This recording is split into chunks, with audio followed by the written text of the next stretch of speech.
Hi guys, I'd like to begin by thanking all you lovely people for being here. I consider it an absolute honor to be able to engage with you all and to be able to share the space with you all. We're all gathered here today as a part of the Masika Mahotsav, which is Asia and Africa's first ever period festival. And the topic for our panel discussion today is menstrual health across geographies. So why are we even talking about periods in 2021, right? Because the world has made so much progress in terms of science and technology, yet somehow something so natural as periods is still considered a taboo in many countries across the globe. Probably it is because it has several social implications beyond just being a natural phenomena that menstruators go through. And I feel like not much has changed about the way menstruation has been perceived over the years. It's still viewed from a very regressive or very archaic lens. So we're taught to believe that menstruating women are impure, that menstruation is something to be ashamed of. In a lot of families, women are prohibited from entering the place of worship or the kitchen when they're on their periods.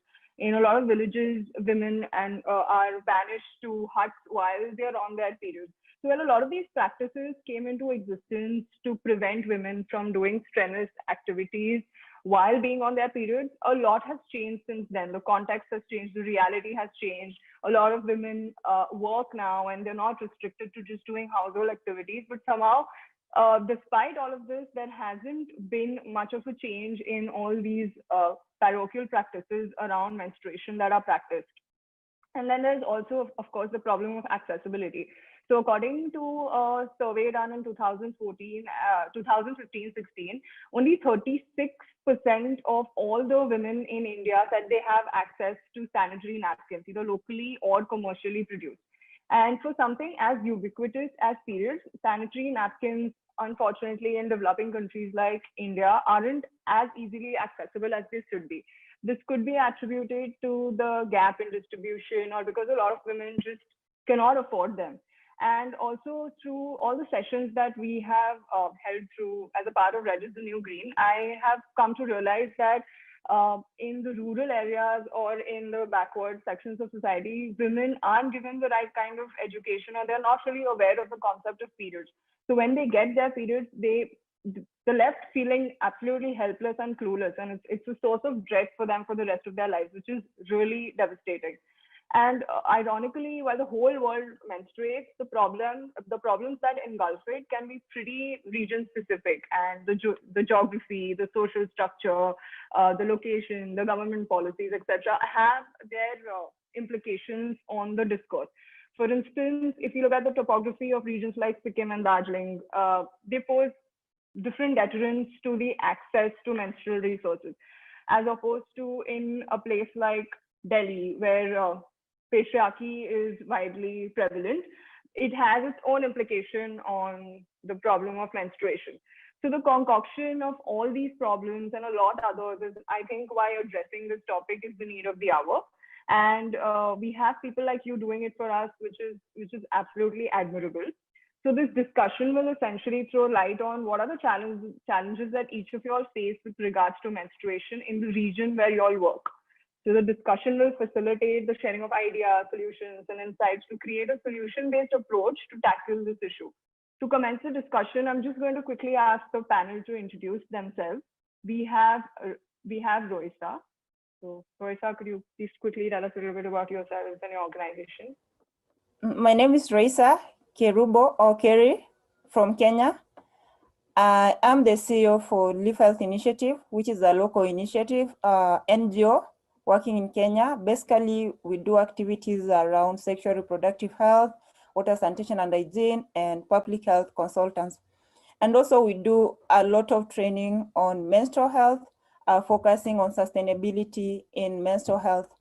My background is in public health, and my focus is on water sanitation and hygiene and advocating for sustainability in WASH with a focus on promoting sustainable menstrual practices, not only focusing on product, but also focusing on education as a key component for achieving sustainability. Thank you very much. Thank you, Roisa. It's an absolute pleasure to be able to do this with you today. We will go to Sakshi of the Rising NGO next.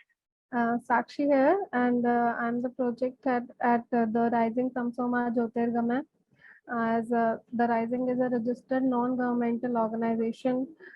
We work on the field of child education, literacy, health and nutrition, human rights, vocational training, women development and empowerment, youth affairs, etc. The NGO works towards the promotion of sustainable development, and we are working from 2007, and we have done project based on menstrual hygiene and women development and empowerment in collaboration with the My Pad Bank, which is active in Bareilly. So that's the short brief from my side. Thank you, Sakshi, for introducing yourself, and thank you for being here and joining us today. Juden, you can go next. Thank you. Good afternoon, everyone. This is Yuden from Sikkim. I work as a research assistant and a project coordinator in an NGO called ECOS, Ecotourism and Conservation Society of Sikkim. We generally work with the community. Currently, we are heading a project on springs and their rejuvenation. Apart from working in India, I also run a page called The Red Sunshine, to which we conduct menstrual health sessions in different schools in different communities, and we have been successful in educating the students in menstrual hygiene and management, and we've also been successful to create a group of peer educators. So thank you. Thank you, Juden. Thank you. Yeah, Roshan, could you Hi, tell us a little bit yeah, about sure. yourself? I'm Roshan.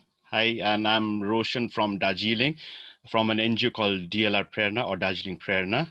We have been working primarily in the Darjeeling Himalaya, and occasionally go across and work with UDEN and all in with ECOS and WWF in Sikkim also. Our focus has been primarily working with marginal communities, looking at what sustainability means within the context of Darjeeling, considering Darjeeling doesn't always focus on policymakers as such. So in the past, we worked with agroecology with small farmers, community-based conservation efforts with forest villagers, and then water and sanitation with tea plantation workers and rural communities. And education kind of cuts across all these interventions as such, and looking at how sustainability kind of comes out from these lenses of these various communities. So that's where we're at. And I guess one of our focus is looking at how knowledge is centered in communities, and within those aspects, over time, we've also evolved to address issues of menstrual health and hygiene. Thank you. Thank you, Roshan. I would again like to say that it's an absolute honor to have all of you here, and y'all are doing such commendable and admirable work in your respective regions, which is truly amazing. So I'm going to quickly begin the panel discussion. So, like I mentioned before, period-related issues are very specific to a region. So we would love to hear from Roisa. What are some of the problems around menstruation in terms of accessibility or taboos that are typical to Kenya? What are some of the challenges that you have observed over the course of your work? So, as the rest of the world, menstruation remains a taboo subject, and in Kenya as well is a taboo subject. It's not like something that the country or the government or the partners have really embraced or working on it like fully. So even if like we have a lot of advocacy, we have the Kenyan policy for menstrual health, there's a long way to go for us to demystify period stigma, myths and taboos surrounding it. So as you know, in Kenya, we have so many communities. So each community has its own perception towards period. So it's seen as dirty. Like yesterday, we had a session where girls are saying like they can't tell their father that they have periods because their mothers are going to cane them. So because it's something handled with a lot of privacy and secrecy that no one should know about it. But also the communities and different cultures are contributing to period poverty because you find in some communities, it is the father who makes decisions on what to be bought in that house. For example, when they're taking their kids back to school, if the girls are in boarding school, it is the father who does all the budgets. They can buy all the books, everything they need for the school, but they never remember that these girls needs dignity. It means they're not going to give them money, or they're not going to buy for them the sanitary pads and even panties. So this subject has a lot of stigma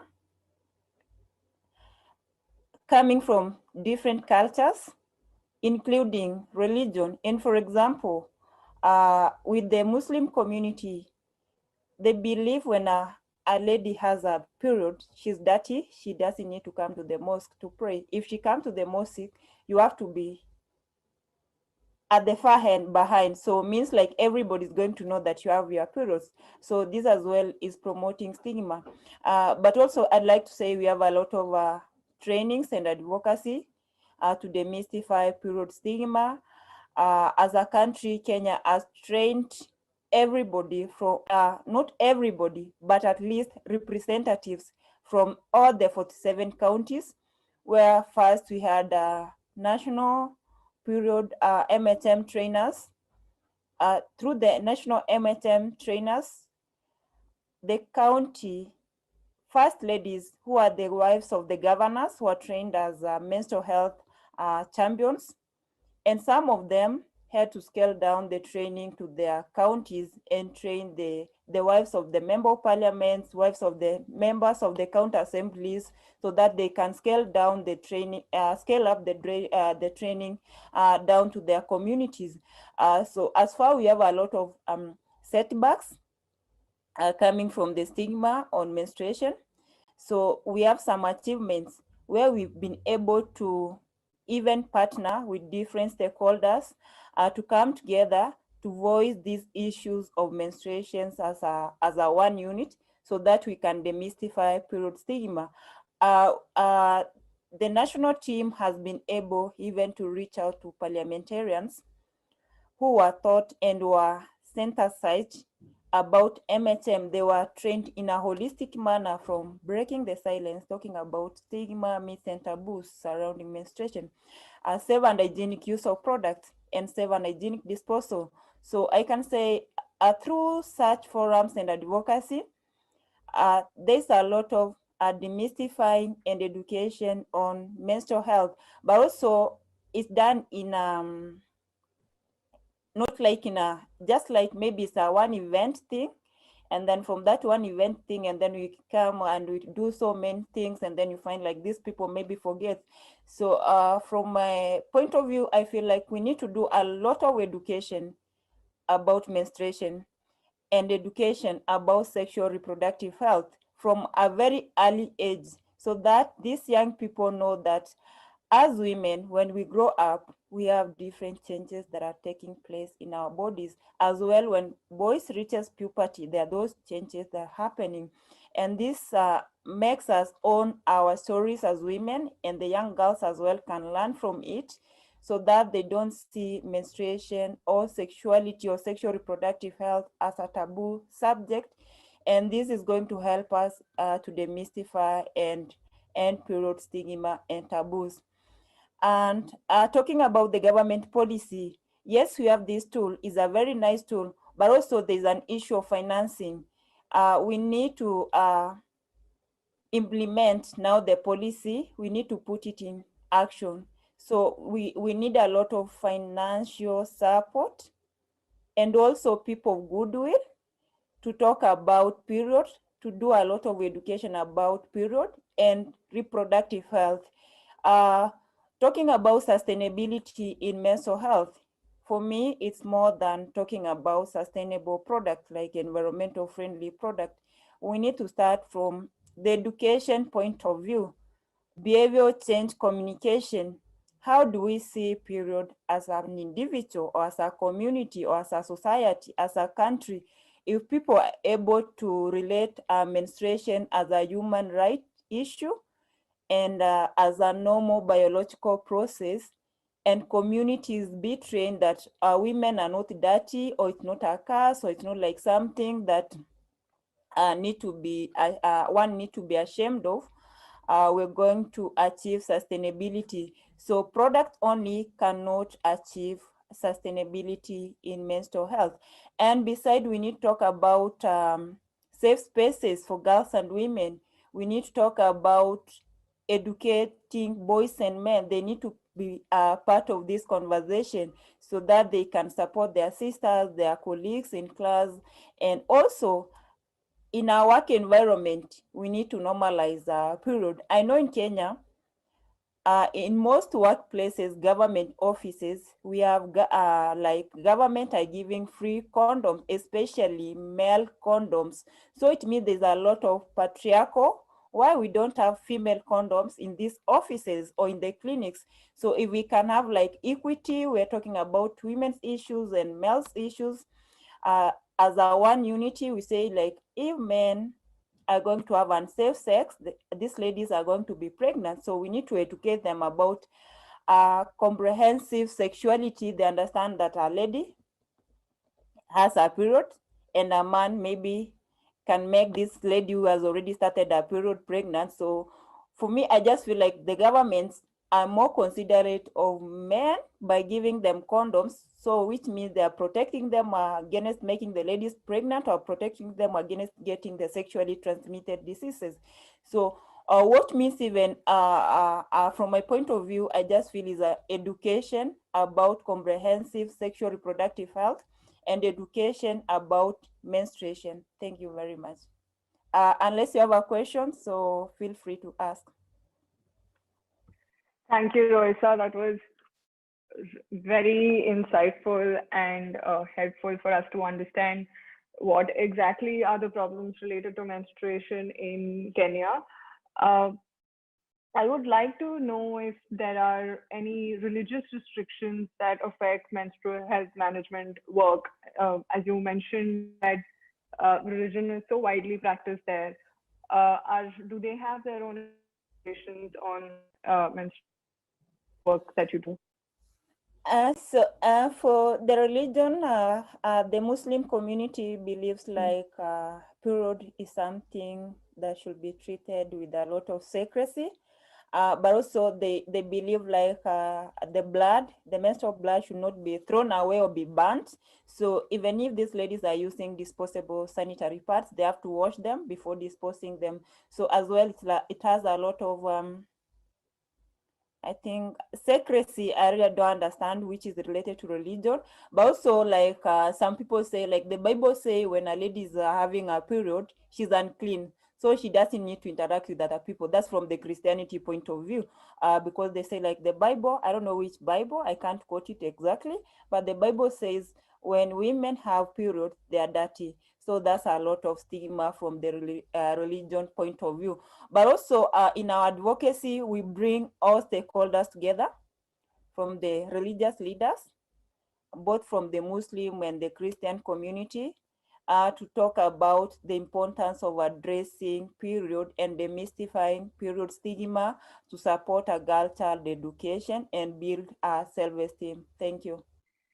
Thank you, Rohita. And the social structure in India is also plagued with patriarchy. In metropolitan cities like Bombay and Delhi, people from different backgrounds come and inhabit these cities. So, since Sakshi's work is focused in the city of Delhi, we would love to know how patriarchy and the social structure plays out on the menstruation discourse. How much or how big of an impact do you think patriarchy has on the stigma around menstruation, and how has your organization approached these issues? Again, very good afternoon to all honorable panelists and the team Period of Sharing. First of all, I would like to thank Period of Sharing who consider me and give me this opportunity that I can represent my region. So when it comes to menstruation, you have to say very slowly because it is what we have learned from our surroundings that nobody should know that you are bleeding from our school times. We, the Rising, has touched almost every part of the NCR region, and we found it very common that nobody wants to talk about it openly. They used to abuse it when we asked, "What do you know about periods?" in our awareness drives. This is the core problem we found, which leads to give birth to other problems also, among which hygiene suffers a lot. Like, how can they maintain the hygiene when they don't know anything about it? We, the Rising, started an initiative called Rakt, in which we used to do regular awareness drives and pad distribution drive. I want to share an incident. We had an awareness drive in a college and called the boys and asked them what they know about the periods. One of them said it is a disease, and we were shocked. In which direction, like, our youth is moving? Although social media is helping us a lot doing the same, but what about those who don't have access to the resources? So then we started working on slum areas. Unfortunately, we got so many helping hands. We used to visit at their places and teach them about the core process. In doing the stuff, we got a lot of negative feedback, but we never gave up and never lose hope. But ultimately, we made a big team supporting us. In Malaysia, we are targeting approx 70 to 80 girls of slum areas. We have decided to raise fund for the same on a very particular date of the month and distribute sanitary napkins on a monthly basis so they can have their period safely and normally. Because of lack of awareness, they use cow dung and rag, ash, and similar to that. We can create the change only through education. Education is one and only solution that should be begin from home. Like, mother should teach their son that they gave birth only because of menstruation. Then only we can have the change. The sustainability factor plays a very important role. Although Haryana government is actively engaged in girl child development and women empowerment also. But according to a study that is conducted by Punjab University, women and girls in a regular rural pockets of Haryana compromising with their health during menstruation, during lack of knowledge and cultural fixation. As per the study, only 2% women bleed openly during menstruation. Another 3% found to be used old cotton clothes, while 48% were found using cotton clothes and only 44% were using sanitary napkins.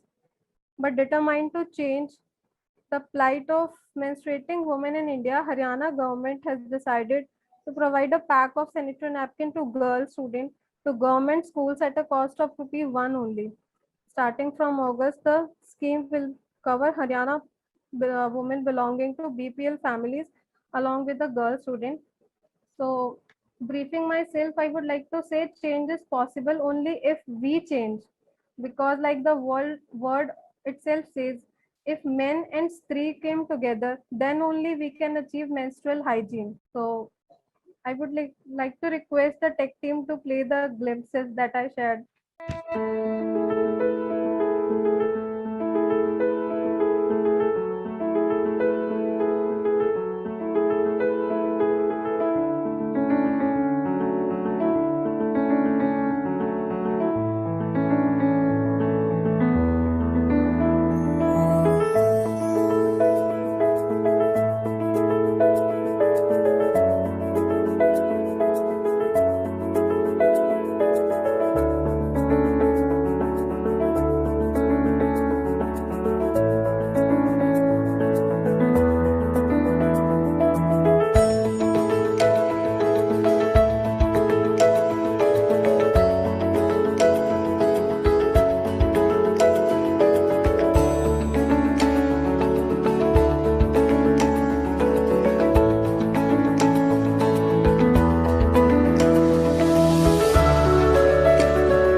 Bleed freely, bleed happily. Bolo freely, bleed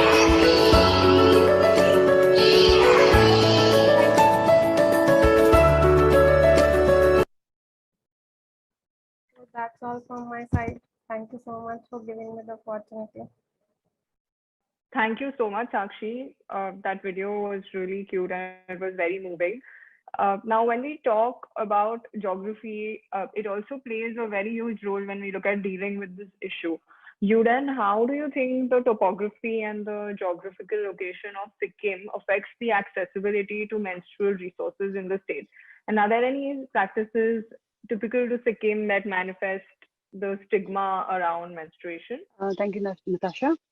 So, Sikkim is lucky in terms of having a proper menstrual hygiene management practices because the government of Sikkim, they have been working towards, menstrual hygiene management, installing vending machines in different government schools, and even the, State Institute of Rural Development and Patriarchy Raj, they have been working actively in menstrual hygiene management, training all the people in their respective blocks and the GPUs, giving education on menstrual health, sustainability, and all that stuff. So I think in Sikkim, most of them are aware of menstruation, periods. How do we, manage menstrual health and hygiene, all this stuff. So, but then also saying all these things, there are still, some I don't call it practices, but then mentality that menstruation or period is still a shush topic. Is not good to talk about. So we've actually faced challenges when we go out in the community, when we go out in schools, to give them period education, information on menstrual health and practices. Like it's very difficult to get the communities to talk about periods, the teachers to talk about periods, and it's very difficult to actually get access to schools to conduct these sessions. So I think what Sakshi said is appropriate because until and unless people are educated, the whole myths and taboos and stigmas are not going to go away. So I think in Sikkim, the people are more aware about periods and menstruation. So most of the people they talk about it openly. When I have sessions with a mixed people where all the boys and girls are there, so they talk about it openly. And even those who were not able to talk about it, they tell us ki, I mean, it's very important. It's like period education is very important. It should be given to everyone. So I think that there are some challenges still in Sikkim where we are trying to work on it. There's also a problem here ki we don't have a proper, figure on the uh, menstruating women, menstruating persons. So we have to, use a big number, a big figure on the, menstruating people and trying to find out solutions, how to approach them, how to uh, teach the students about menstrual hygiene, about MHM practices, and how to face the taboos. But saying this, we are working on it. We've been, our group has been successful in creating a group of peer educators who have been, actively participating in all our sessions, and they have the proper ideas, they have the proper knowledge on menstrual education, menstruation. Uh, so they help us now with, educating the other students, taking the message forward through social medias, and we're also trying to talk to the different departments to help us in this. So the government has been actually very helpful to us in supporting us for the conducting sessions in different schools, because when we approach the schools directly, they're like, the principals and the teacher, they're not sure if they want to conduct these sessions because these like this topic is not something to talk about in open. So the education department has been very helpful to us to giving us permissions to conduct these sessions in school. Saying this, there's some challenges still in Sikkim regarding menstruation, menstrual health and practices. But then we're still trying to work with different stakeholders in overcoming the challenges, and providing all the school students, the communities, a proper education on menstrual health and management. Thank you. Thank you, Yuden. So when you say that the Sikkim government and the policies of your government are very supportive to the cause of menstruation, why do you think that is? What do you think is the reason why your government is so receptive to your problems, especially related to menstruation and women's health? I think our state is like working actively in health issues.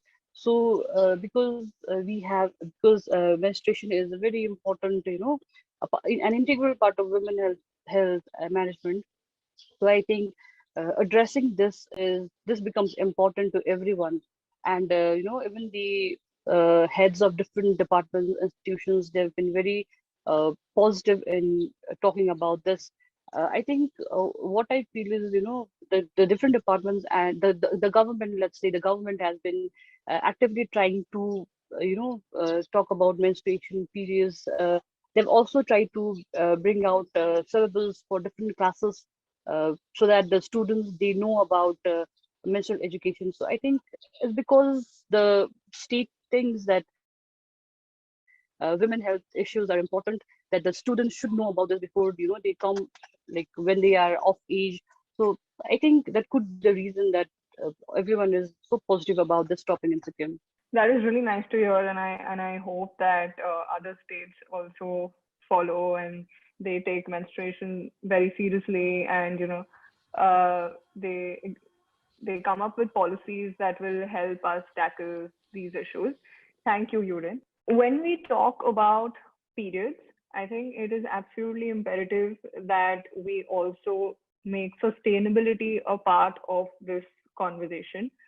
Uh, According to a report made in 2018, about 121 million women in menstruators in India use sanitary napkins. So, assuming that these women use about 8 sanitary napkins for one cycle, that's about 1 billion sanitary pads used and disposed every year. So, we can only imagine the amount of plastic waste that a menstruator generates through their entire cycle in the year. So there's also the problem of disposal of these pads. Since these pads are non-biodegradable, they take about 500 to 800 years to fully disintegrate after disposal. So I think it is very important that we educate people on the alternate sustainable means of menstrual hygiene, like cloth pads or menstrual cups. And Roshan of Darjeeling Perna has been doing some stellar work in this space. And Roshan, if you could tell us a little bit more about how you have dealt with the issue of sustainability in menstruation in Darjeeling, that would be amazing. Sure, I think so. I think you're right in the sense, the notion of sustainability is something that is important to talk about. And I think what you've mentioned in terms of recognition of the sanitary pads being predominantly plastic is what is there.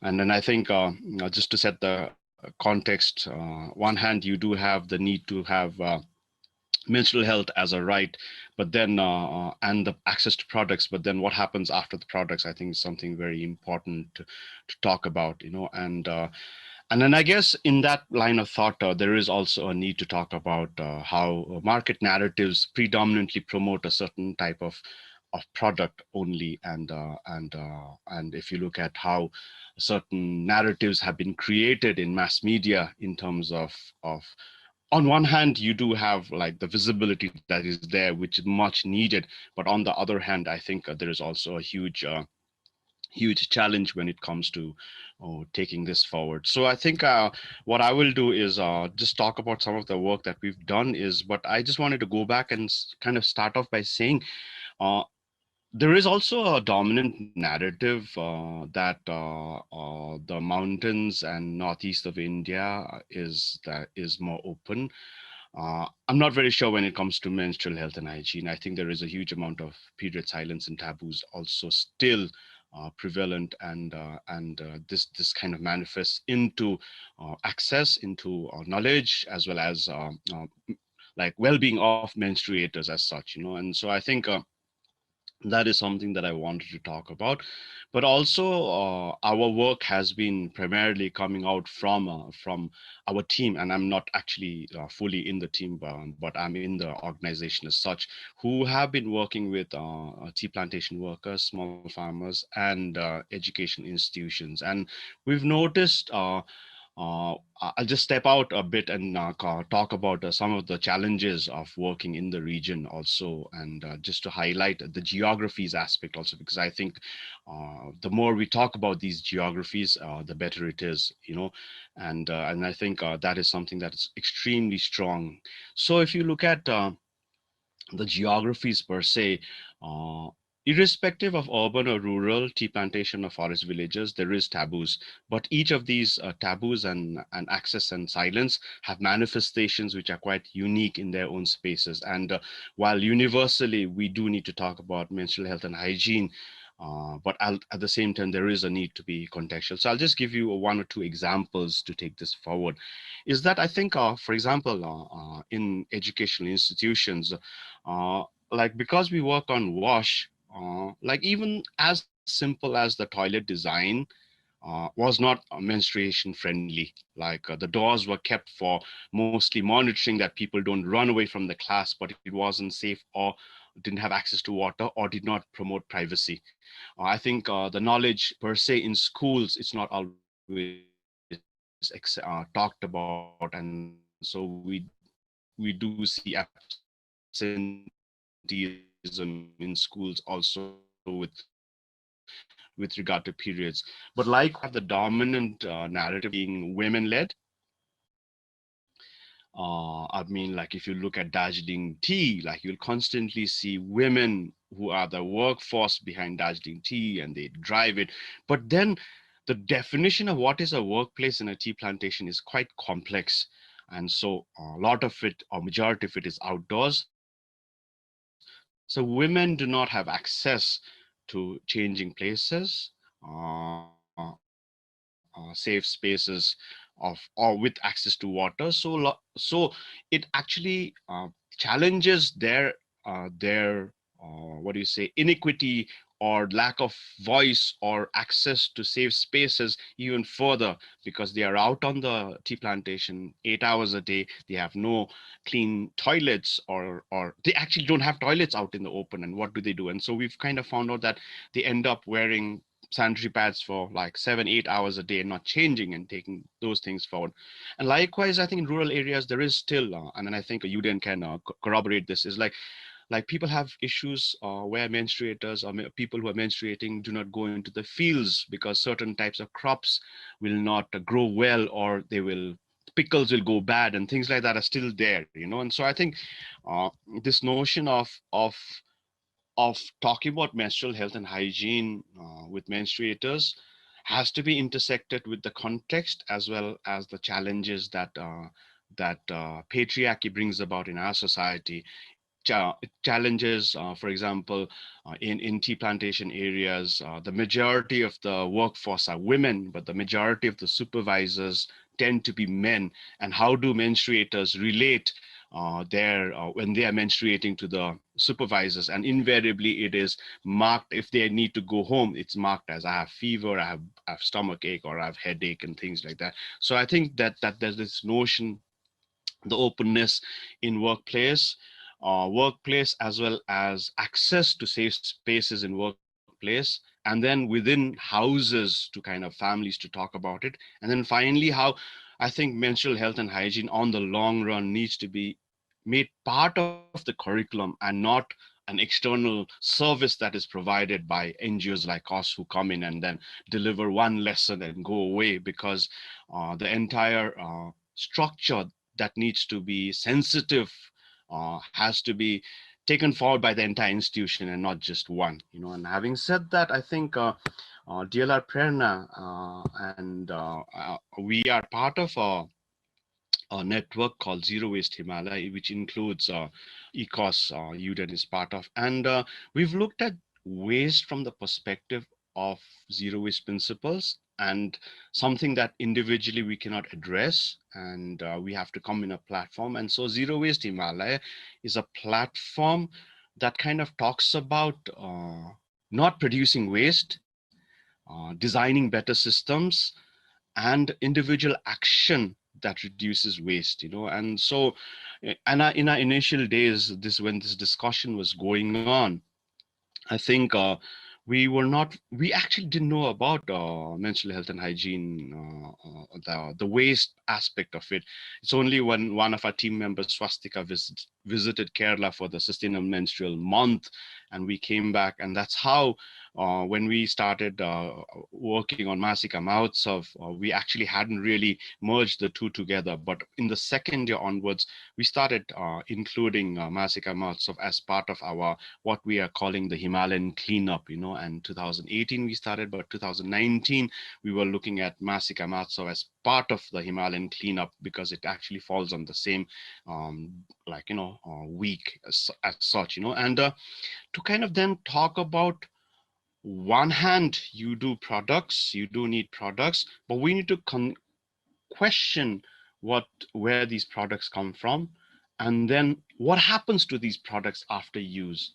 So I think a lot of our work has been on one hand breaking the silence and bringing in knowledge on menstrual health and hygiene and the biology of it, but then on the other hand providing sufficient information to menstruators of the problems of using these plastic pads on the person who's using it, and then on the planetary health, which then comes back to you in terms of health, challenges of well-being once it's disposed, whether be it on the landfill, roll it down the hill, or burn, which a lot of people do, which is terrible because burning is the worst form of managing this waste, and what do we do with it, and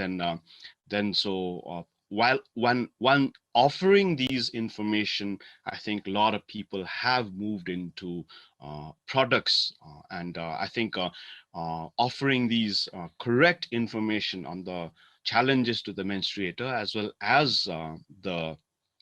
as well as to planetary health and the larger environmental health. I think a lot of people have moved into looking at alternative uses and sustainable, I wouldn't say alternative, but sustainable products of pads and cups. And some of the rural community representatives, the peer educators, some of the tea plantation workers are actually now making their own pads and taking this forward. So that's where I think our focus has been, trying to break the silence in these workplaces, schools, education institutions, and even in public spaces, like we've been trying to do that in public spaces, and really talk about both aspects of choice, right information, and move into sustainability.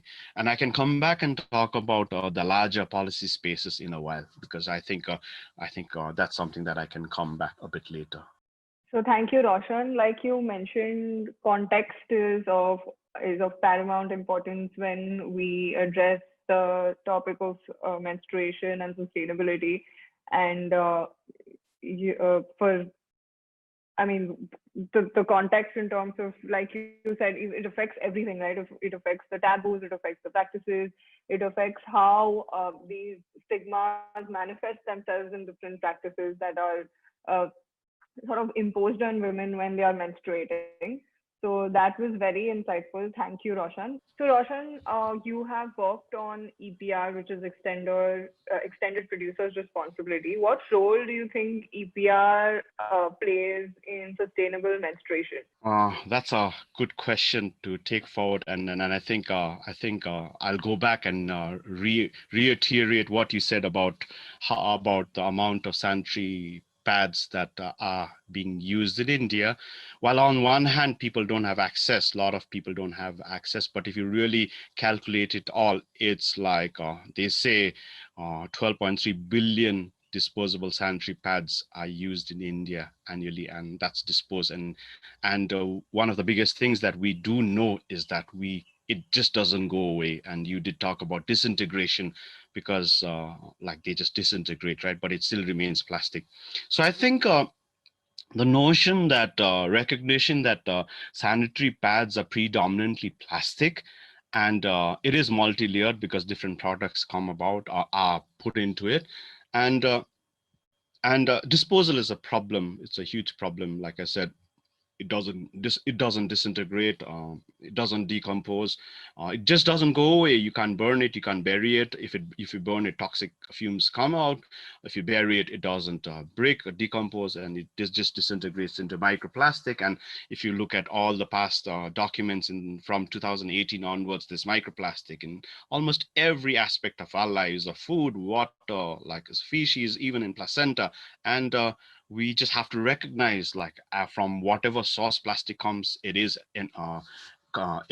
disintegrating and being made part of the environment, to the point that people are recognizing that we need to respond to this microplastic pollution, and we need to figure out how it affects human health, you know.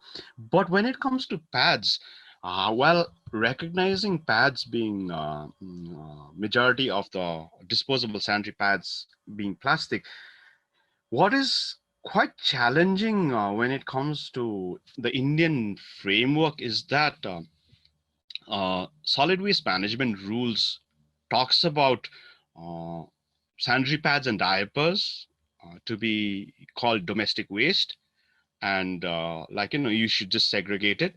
But then at the same time, solid waste management rules talk about sanitary pads and diapers and anything with blood and body fluids should be treated as biomedical waste. So we actually, the law is not very clear as to whether you want to treat it as a solid waste, domestic solid waste, or do you want to treat it as biomedical waste. But in both aspects, we don't have systems to really manage. When it comes to the mountains, it's even more difficult. I don't think there is any space in India which actually manages uh, uh, sanitary pads well. So that's where the extended producer responsibility context becomes super important, because extended producer responsibility throws back the responsibility of managing the waste to the manufacturer, to the person who produces it. And so I think in the past, my electricity is just gone, so I'm going to quickly wrap up before my battery runs out, is that I think this notion that it is not just the consumer, but dominantly the producer who needs to make changes and support ULBs and rural institutions and institutions to take back these problematic waste is what EPR stands for. And I think in when the comments for the plastic waste management rules and the special comments for EPR came about, what was challenging was the EPR, the extended producer responsibility guidelines for people to contribute their comments came about last year. But the problem within is this inherent challenge of do you want to call it biomedical waste, or do you want to call it plastic waste? And then within the guidelines, because the EPR guidelines were specifically for plastic waste, sanitary pads and diapers were not included in the guidelines. So I think in like a lot of us, including everyone who is in the massacre amounts of family in India, contributed and commented on the guidelines saying manufacturers must take responsibility of the sanitary pads and diapers also, and it should be included in the extended producer responsibility guide notification when it comes about. And that's where it is. The notification, the final notification hasn't come about, but we are hopeful that there is an acknowledgement there. But I think the bigger question to talk about here is that EPR is not just about taking back the waste. EPR is fundamentally recognizing that we have a problematic material, and we need to get the companies who produce this material to improve and design out these problematic material. Extended producer responsibility ultimately is about the companies investing in research and design, and then coming out with products that are not problematic, that are not polluting, and that actually can be managed within the existing systems of waste management.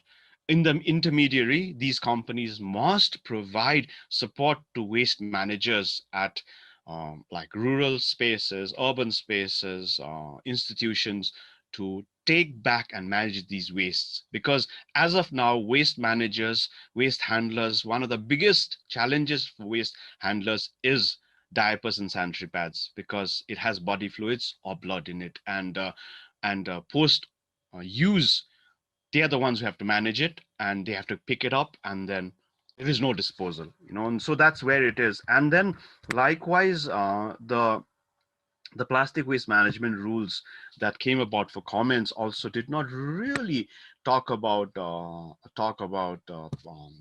sanitary pads and diapers, and so there is a need for this to be included, and all of us again made submissions to have this included, and flipping the narrative where it's not just the consumers, not just the institutions of waste managers like municipalities and panchayats and traditional bodies, but these companies who produce these products to take responsibility. But I think the road ahead is that we need to start talking about this and demanding that extended producer responsibility be made like real. Like I was going through a few websites of some of the leading sanitary pad brands, and EPR is presented where they take responsibility of the outer packaging of the sanitary pad only, or not the sanitary pad. The same discussion that is happening on packaged drinks with high sugar and salt, that is something that really needs to come about. If you look at a sanitary pad, we don't know what the contents are by reading the label. So this discussion, there is a need to have like proper narrative written description of what it means, what is contained, and front of package labeling that is being discussed in food and drinks needs to come about. The content disclosure has to be there, and I think ultimately, to close up by saying, like, the discourse on EPR, extended producer responsibility, is started in India also, but it has come about primarily from the lens under the rules of plastic waste management, and sanitary pads. Because of this challenge of whether it's which framework does it come about, whether it's under plastic waste management rules or solid or biomedical waste management rules, people like us, it calls on people like us to kind of take this discussion forward and really challenge and demand that companies take responsibility of their waste and ultimately design out all these problematic materials and chemicals that go into making a sanitary pad, and menstruators wear it regularly over a long period of time, and its toxicity to the person wearing it and the toxicity to the environment like has to be brought forward. So yeah, I think the EPR discussion in India is just coming forward. It is still dominantly led by the plastic industry, but I think conscious consumers need to start talking about it because it is upon them to take responsibility. And within the responsibility, bringing in the notions of sanitary pads, disposable sanitary pads and diapers, or these super absorbent products needs to be brought into focus, and that's how I would like to end. Thank you. Thanks, Roshan. So, just to summarize, I mean, I absolutely agree that uh, dealing with this issue and combating it requires a collaborative effort. It's not just the consumer or the NGO that can make it happen, especially in terms of sustainability. The producer and the policymakers, they have an equally huge role to play. So thank you, Roshan. That was very insightful. So thank you guys. That was an absolutely enriching debate, and I'm sure everyone on the panel had so much to learn from each other. So thank you again. And just just to summarize, Roysa mentioned how Kenya has several communities and how each of these communities hold very different perceptions about menstruation. And much like India, Kenya's social structure is also predominantly patriarchal. And since men are the primary earning members of the family, they sort of dictate the financial spendings in the house, and that makes it really awkward for the girl to go and ask them for money to go and buy pads, which is really sad. Yes, in Kenya as well, there is a lot of government support, but financing is an issue. And Roysa mentioned a very important point here that boys and men need to be educated equally about menstruation. And if condoms are distributed in schools, then why not pads? So even Sakshi, she spoke about how menstruation, because it's a taboo, there's a lot of hush hush around it. People don't want to talk freely about the subject. And a lot of problems stem from this need to be so secretive about menstruation. And like Roisa, Sakshi also believes that menstruation is the best solution. Menstruation, I'm sorry, education is the best solution to this, and educating not only women but also men. And she also highlighted how the Haryana government is doing some work in this area. Juden, on the other hand, spoke about how the government policies in Sikkim are very supportive to the cause, which is absolute. It's actually a fresh breath of air. Vending machines are available, education is given, but obviously there is some sort of stigma that still exists. And also, Juden put forward a very important point that there isn't enough data on menstruators in India, and this poses as an impediment when it comes to doing work in this space. And finally, Roshan, of course, we touched on the point of sustainability and how market narratives promote only a certain kind of menstrual hygiene product, which are pads, and this is a huge challenge.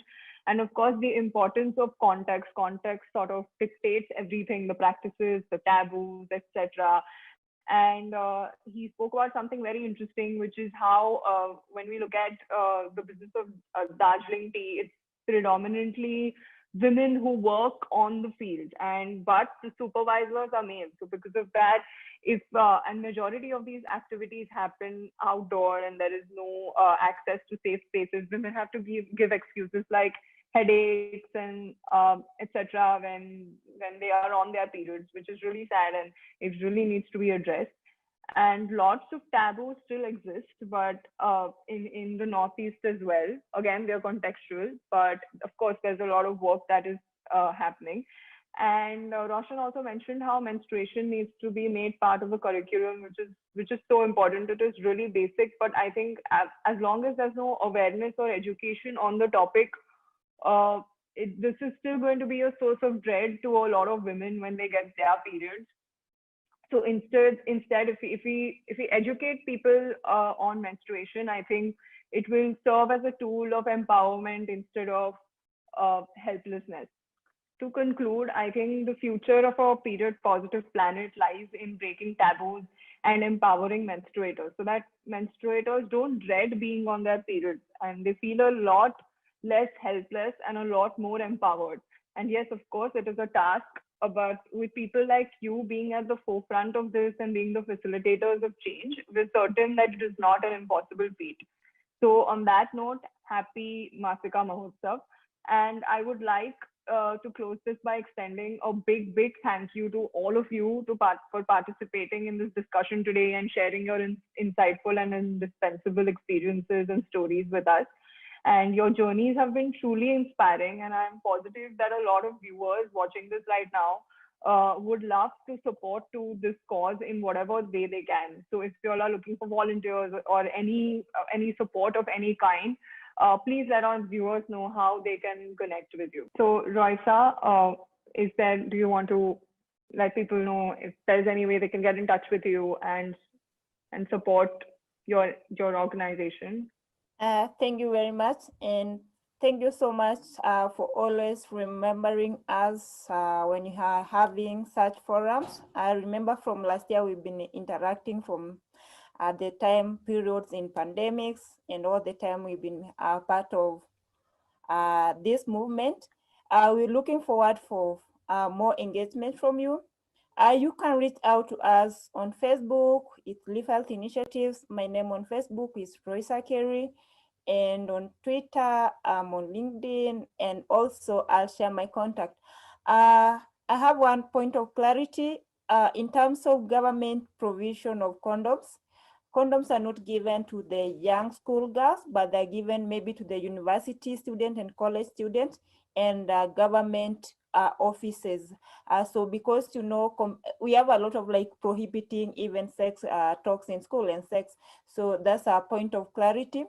And also globally, both Kenya and India, we need to do a lot of awareness, including from product production, the way Roshan said. So the manufacturers need to be a part of this conversation because they need to think about where their waste is going to, so that they think about how sustainable their that's a production chain. It should be a value chain. If they're making something, the end product has to go somewhere and it has to be environmental friendly. And we need to call out government to increase budgetary allocation because we don't have a lot of research on menstruation. So much needs to be done to understand this topic so that we can have even data that can inform our decision makers.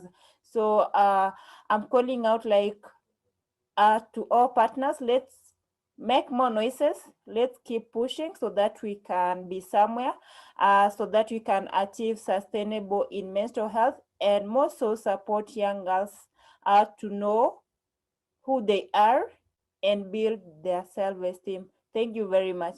Thank you, Roisa. It was absolutely amazing having you here today for the discussion. Roshan, if you would want to go next. Thanks. Yeah, I guess just follow us on social media handles of Darjeeling Prerna, Sustainable Menstruation, Darjeeling and Himalaya. But equally, like I said, we are part of a platform and a network of Zero Waste Himalaya, and a lot of our work happens there, and a lot of our like changing the narrative of waste also happens there. So on one hand, if we are focusing on menstrual health and hygiene at the platform, we are looking at changing the narrative of waste. Do follow us. We are actually from 26th onwards, we are going to have our the Himalayan cleanup from home this year. Ritika will be there on the final day on 28th.